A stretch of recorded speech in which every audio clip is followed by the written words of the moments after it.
And then in 2016, because I remember I follow politics. Yeah. I wrote a constitutional amendment, just as a regular human being, regular citizen, on term limits. It's really good. It's still around today. It's draconian, Yeah. but it's really good because it really addresses the institutional issues of lobbyists, of the inability to get either side of the aisle to work together, institutional the oligopoly that it is, right? You know, it's horrible. Mm-hmm. And I just misused that term. Anyway,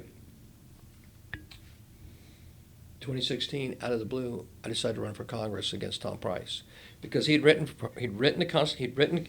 4 term limits, and then I looked at it and he said, "Well, he's been in serving terms. I'm just a regular resident." I said, "Well, that's not right.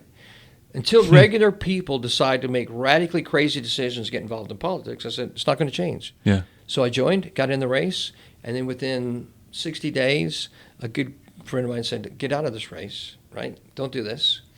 And that guy ultimately said, "But he said, you should run for mayor. You should run for mayor." This is 2016. I said, "That's something I will never do."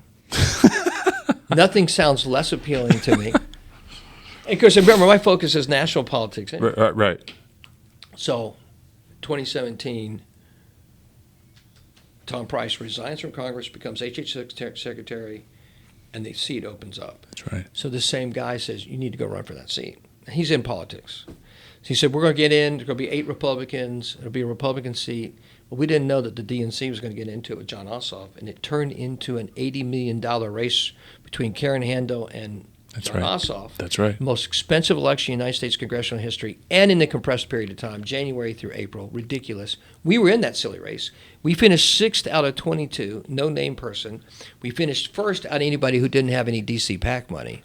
So the 5 that finished ahead of us were all DC PAC money. And we go to these silly debates, which were really ridiculous, but some of them, and people say, like, and this sounds, again, self-serving, "Hey, man, Mayor Ossoff turned to me and said, like, man, you're really good. You're better than the rest of us." I remember one of the debates, like, so people started saying, paying attention. And I don't think it was about debating. I think it was just being authentic and having belief sets that you believe in that are simple and clear and that, not reactionary and crazy. Yeah. But out of that, we still got our ass kicked. Yeah. And so, by the way you put it, like, you finish 6 out of 22, you're not a relevant figure politically. Second place doesn't pay well. No, that was what he was saying. But people said, "Yeah, you need to run. So then people started saying, "Well, run for Mayor Roswell," because that was Jerry Wood's 18th term, and he's in some kind of legal trouble. And so they said, "We got to run." I said, "I want to run. I don't want to run. I don't want to be mayor. I can't even put my head around that." So after a couple of months, I said, "All right," acquiesced. Didn't have a clear path, but I said, "All right, acquiesced." So got in the race, and then got serious, and then began to get the 2 competing tribes involved. And it's like, hey, there's 2 competing tribes. And what are really the issues? And there wasn't really clarity on the issues, just more petty stuff. And so we were in. It was just us. And the guy who told me to get in, I was like, "Oh my God, we're going to win this thing," because both sides are supporting us. It's 2017. That's wild. And we're out in Vegas with this friend of mine, the guy who talked me into it. He said, "Kurt, I love you." He said, "You're going to be an awesome mayor. Please don't do it." He said, "You'll be miserable." He said, "You think?" He said, "Yeah, you'll hate that job." I said, "Yeah, you're right." He said, "You know what? My heart's not really in it." And it wasn't. Yeah. So I came home, did a video, and said, "I'm out." It's interesting. The 3 candidates that ended up running all announced within the next 48 hours. I said, "Oh my God, we were actually right. We're going to win this race. They were going to run against us." So I watched 2017 from afar. Been busy business. Life is good. Yep. And then late 2020, people started coming to me and say, "Hey, you got to get involved in this thing." And so behind the scenes, I actually tried to work with the council. There was a war, 3 against 3, and tried to get them to work together. And tried to get the 2 titular heads of what I call the 2 factions to work together. Not successful. And so this was 21. So after about 6 months of looking at that and then seeing what had been going on in the city and what route and path the city was on, which was not great. Yeah.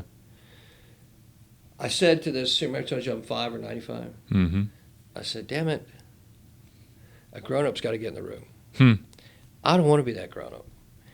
And literally we were at the beach in June. I'm at the beach with my wife, who's not fired up about this. Is June of 21. If I'm lying, I'm dying. I'm praying that God, and I hear this question. If you ask me this again, was it me that? Oh my gosh, it was very clear at the time. It was something like, you keep asking me this, that's what, you keep asking me the same question and I'm going to give you the same answer. And I said, cool, thank you, Lord, I'm out. And without hesitation, I heard the same question again. If you keep asking me the same question, I'm going to give you the same answer. And I said, what does that mean? Like, I don't want to do this, and I'm serious. God, I want to do this. I heard it again. You keep asking me the same question, I'm going to give you the same answer. I said, damn it. Yeah. God, I don't want to do this. And I heard so you think you've done all this on your own? I've given you this life. I've given you this ability. Yeah. I've given you this experience. I've given you this acumen. You're in the right place. I'm not promising you anything. I'm just telling you, you know what? I said, oh, okay. And then look, I heard it again. Yeah. You keep asking me, I said, I finally said, yes, Lord. I'll go run.